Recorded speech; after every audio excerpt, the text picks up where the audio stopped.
Today's show is brought to you in part by Rapid River Knife Works, home of Michigan's largest custom knife factory showroom. The UP is home to a wealth of great places, natural wonders, and unique people. It's also a land steeped in tradition. Traditions like hunting, and in many cases, hunting means going to camp. We'll visit a camp and talk to a longtime hunter who's seen many an opening day. When I first started hunting, I'll tell you, I didn't even have a gun, but I had to follow one of the older ones to learn the way around the woods. That was our thing, I guess, them days. It was fun, though. Sit back, put your feet up and the remote down, and stick around for the special edition of 906 Outdoors UP Camp Stories. Up here, we just turn back the clock, live life the way we want it to be. 9 million acres of forest, 1,700 miles of continuous shoreline, 4,300 lakes, 12,000 miles of streams, more than 300 waterfalls, 15 counties, 2 time zones, and 1 area code. Welcome to the Upper Peninsula. Welcome to 906 Outdoors.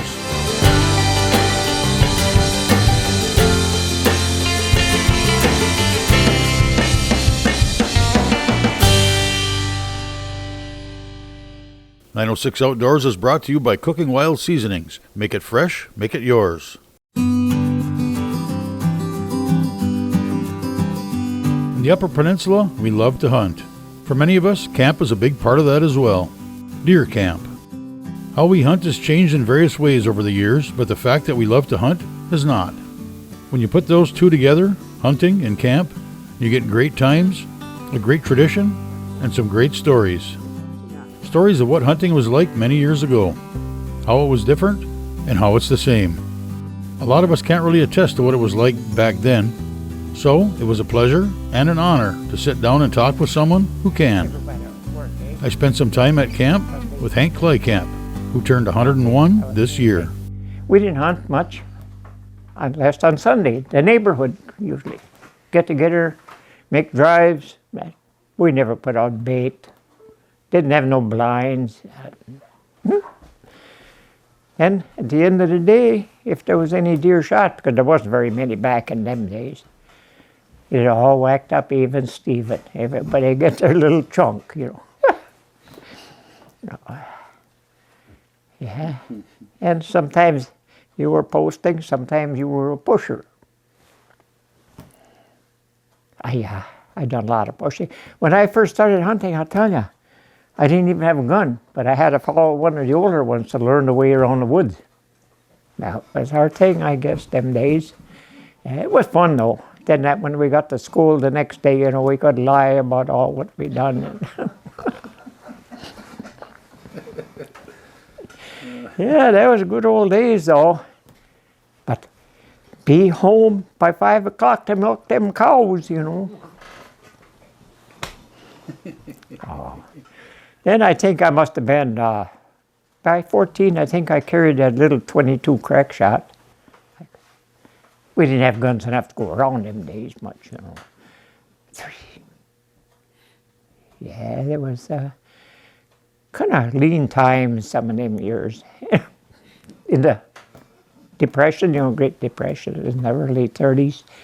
Yeah, we made do. We didn't have hunting clothes, whatever we had. We wore out in the woods. But that wasn't, you know, it was just local people, so nobody was getting shot or anything. Sometimes we'd start hunting out in the Spalding Township already, what we call the Mill 40s, you know, where Harold had the mill over there. We'd make drive after drive, all the way through till down here where the furniture factory was. We'd start out by daylight, we'd be there ready to go. When it got dark, they'd go home. If you had any meat, you pick up that on the way back, you know. And then do the farm chores after supper, and then the hunters would come again. If we had deer, they were all butchered, shared up.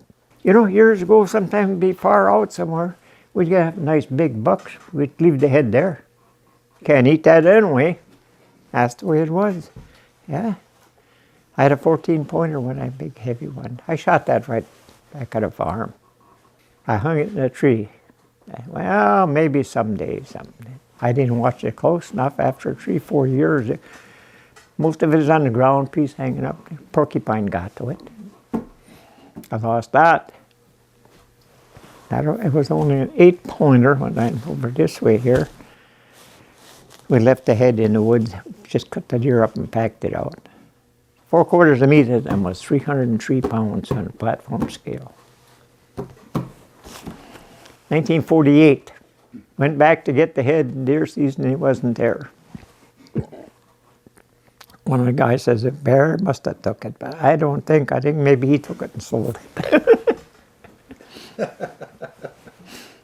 That was 24.5-inch inside spread. Oh, that was a doozy, yeah. Oh, yeah.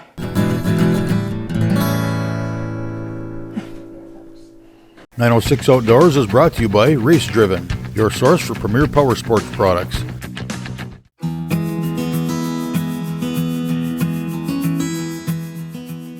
Well, like the camp here, it was a great thing. From the old house, what we were born and raised in, all us kids, the new house got built, we tore that down, and then what we gonna do with all these old logs? So we came down, we threw them logs off between the trees. There was a clearing. And then one thing after another, we cut trees out. The first year we hunted out of here, but there was no roof. We had a stove in there and a umbrella-covered milk can. Yeah, we cut up the meat on there and we cooked meat. We were out of the wind, eh? That was the first year. There was no window with no door on it, not windbreak.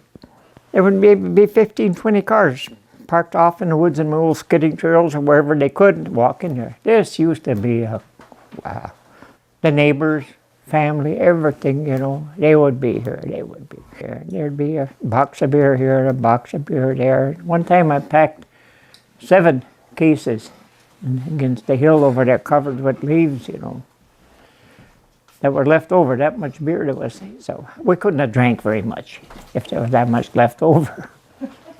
The first years there in the 60s, there was no other camps around here. Arnold's always had the one up at the old 7 up there.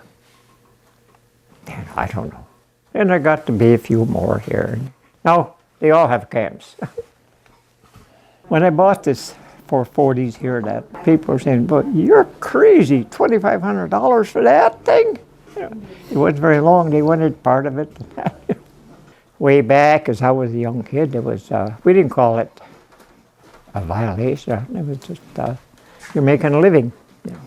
And the game ward, they used to pass through. Well, they knew what was going on. Maybe they'd done some of it themselves. In fact, I know a couple that did. Yeah, they had to live. But then after later years, it kind of died out. People got too lazy to walk the woods at night or anything like that. They had a ride. Me too. And no drinking that time. We never had a bottle or beer or nothing. Yeah, that had to come after the hunt. Yeah. That kind of changed later years with the young people. I never did much myself, but some people, they'd have to have a pint in a 6-pack, take out with them. Oh, no. Or a book to read. I tried that, I think, once or twice, and the goddamn deer was going away already when I looked up out of the book. That wasn't good. I cut that out. Oh. We had fun, though. For how many years did I hunt? From when I first started helping on the drives, I think. I could have been 12.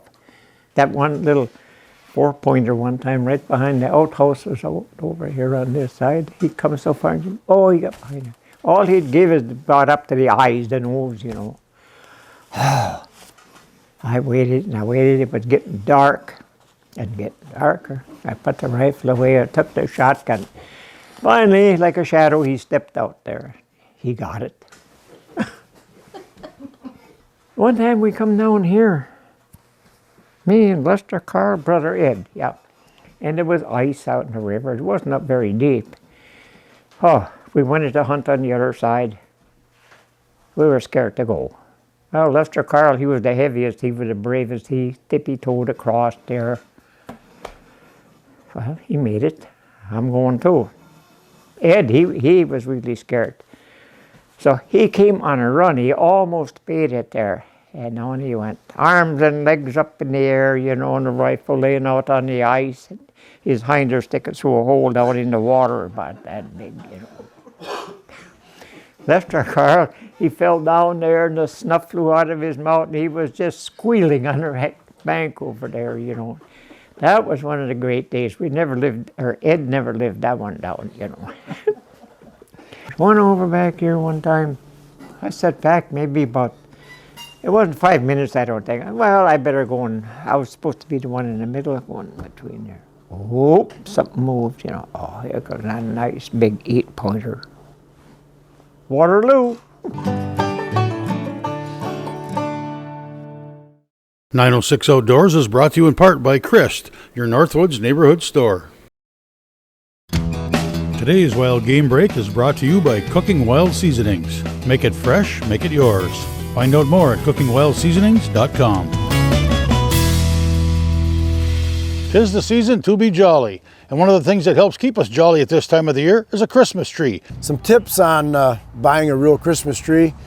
We always tell people, you know, if you pick one off the lot, maybe it's been cut for a few days, maybe a week, to give it a fresh cut before they put it up so that the trunk, the pores are open, it's got a fresh cut so it can draw water. Keeping it away from heat registers, sometimes because they don't have a choice, it's where it's got to go. If you have a big picture window, it gets all day sun, it can dry that side of the tree from reflecting on there. If you can avoid that, you know, that helps. We also do sell a bottle of, it's called Keeps It Green, goes into your water and it helps keep the bottom of the trunk, the pores in that open so it draws, because over time it does seal up. We also tell people when they go out to cut their own, they get home and they call us, their tree is way too big. When you're in the field, you know, you don't have the ceiling or anything to gauge it by. They don't realize it's as big as it is, and we've had that happen more than once for sure. We also have a machine here that wraps them up, makes it easier to get in your house without scuffing up your door trim. We're limited on big trees. The bigger the tree, the fatter they are, and when they get too much width on them, sometimes the machine can't pull it through. So, and that's the ones you want to try to wrap for people so that they don't bang their house up coming in. So it is a nice option to get it wrapped. It does save on the door trim and easier for us to get in your vehicle. 906 Outdoors is brought to you in part by Orion Hunting Products.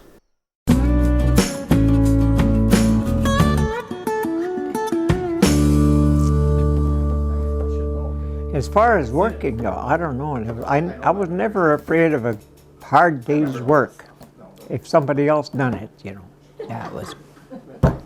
Yeah, I always had to work. Ever since I was big enough to carry a little pail and feed the chickens, and then the eggs were heavier, so I had to wait another year or so before I could pick the eggs, and then it was milking the cows and slopping the hogs. And I always had to work. Out there in the fields, picking stones, planting potatoes. I remember on Sunday one time we unhooked the rest of the sleigh from the front bunk, and he put a box on there, hooked a team of horses on, and went to Wilson on a Sunday to get more groceries. And the box wasn't very big either. Well, salt, sugar, pepper, salt, whatever. Yeah, flour. No, I never had to buy flour because we always had a ton or so stacked up there in the fall. Potatoes, maybe 800 bushel in the basement. Meat, quarters of beef or pork. Then, sometimes Sundays or holidays, chop a couple of chickens. It was a great life, though. We thought we had it rough during that Depression. We never went to bed hungry. But boy, people I talked to later on through the years I worked with that lived in the cities, oh my gosh. They suffered. They didn't have anything. When the last dollar was gone, they had to live in the city, you know, just maybe one day or one meal a week. They got soup. Shadow soup maybe sometimes. Shadow soup? Yeah, that's when they'd put a barrel of water out there, you know, and hung a cabbage head up there, and when the sun went by, the shadow went over the barrel, the soup was done. I tell you, I knew quite a few people that they had jobs in the city, Detroit, Chicago, Milwaukee, or wherever. After about 1930, they were moving. Well, some of the family, maybe they had a little farm or something, they had land. They put up a shack in a corner somewhere and got by the best they could. Well, they got maybe on the farm, they'd get, off of the farm, they could have vegetables, meat. Maybe. I think the first television I saw was up here on the hill. Carl's had one. Yeah. They were one of the first ones. And a lot of times they'd get something come out and there'd be them two little guys, their heads together, and that. Oh yeah, we got a signal today, and stuff. And then you'd out of Milwaukee. I think out of Milwaukee once in a while you'd get a little show or something. We didn't have a radio, I think, in 1937. Yeah, we got our first radio in 1937. And our first television, I think, was 1954 when we got one at home, a black and white. We had that a couple of years. I wasn't born. Oh, we were at Bark River. But Jim, that was Jim Anderson in the Campbell store there. Who walks there? Yeah, I'm going to get one of them. Me and Mom went there to buy a snowmobile because everybody said, you got to have a snowmobile, you got to have a snowmobile. We went there to buy a snowmobile, and Jim was so busy that night. Oh, he was selling snowmobiles. And then we were looking at that's just when the color televisions come out. As you know, before I leave tonight, I'm going to buy that television, that color. After a while, Jim come around. We know him pretty good. What are you looking for?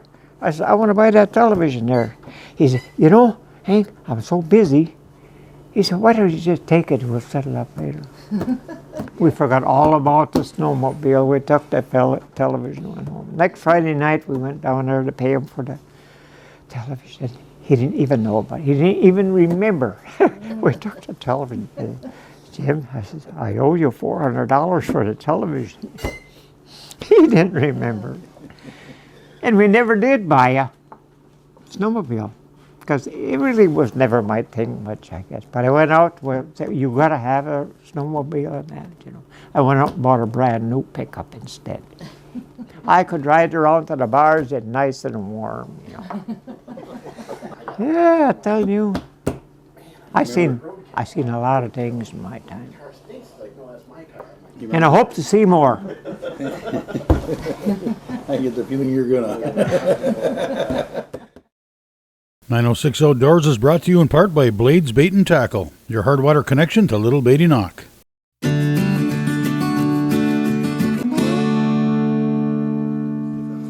Well, I think I started, I was about 22, Stevens. They call it crack shot. The whole thing was about that long. Then I had a 12 gauge. That was my dad's gun. All of us kids, me and my brother, we all broke in with that old. It killed both ways, really. That was bad. And then I graduated into. I ended up last year's now with old 300 Savage. Oh, I killed coyotes with that, foxes, buck, bear. Oh, there's more deer than there ever was. Yeah, as far as that goes, oh, sure. You look out in the woods, there's no undergrowth. Here a few years back, well, maybe 20, 30 years ago, at home there in the swamp, you had to kind of push your way through one. Now you don't have to duck your head. I'll tell you, I had a good teacher. My dad was a great teacher for hunting. And he didn't hunt till later years. He was born and raised right here, a couple of miles out here. He didn't see a deer until he was 14 years old. There was none. You were too busy chasing there boys. was not much. There was small game. Oh, he said like partridge and spruce hens, rabbits, squirrels. But deer, there was no feed for them way back. It was all big timber, and you can't do like we used to make drives. Do that. We never looked for property lines.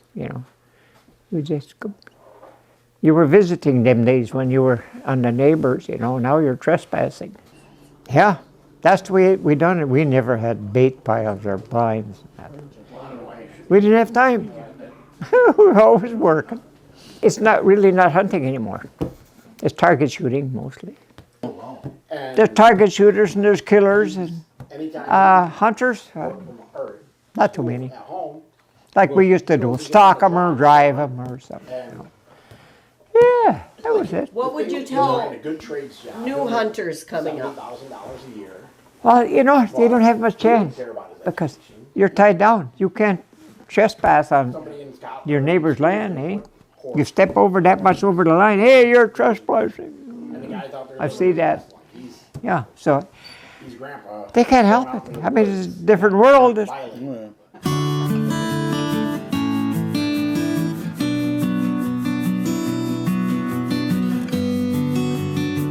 My sons hunt, I hunt, my dad hunted, my grandpa hunted, and so on. And I'm certain that tradition will continue for many, many years to come. It's hard to say what hunting will be 20, 50, or 101 years from now. It could be better, it could be worse. I don't know. But I do know we'll be doing it.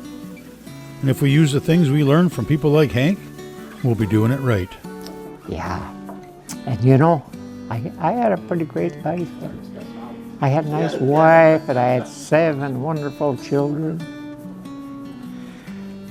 And they're still taking care of me. I don't have to watch them very close anymore. They watch me now, and do they ever watch? Trying to keep up. Great. Yeah.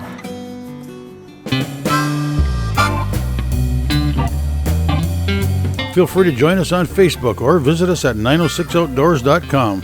Thanks for watching, and we invite you to join us next week for another adventure right here on 906 Outdoors.